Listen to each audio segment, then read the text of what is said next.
Huwag kang sisimangot-simangot dyan sa pag-alaga sa anak mo. Ayusin ninyo ang pag-alaga sa bata. Kaya nung ginawa ninyo yan, grabe ang bikangkang mo. Sigurado ako napakalaki ng isi mo habang ginagawa yan.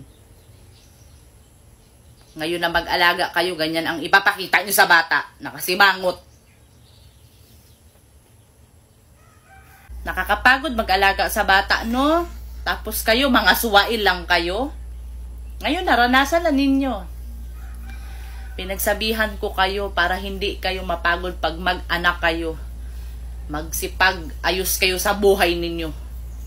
Kaya kung maayos ang mga buhay ninyo, dapat senyorita ka ngayon. Kaya tamad ka man, senyorita ka, dapat naghintay ka na, naging milyonarya ka.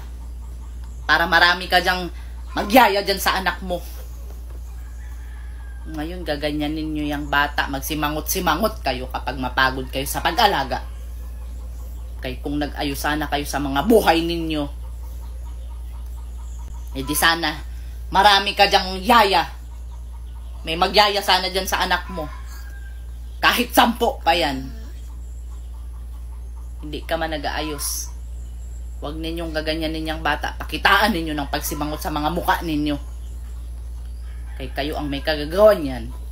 Suwail ka na babae.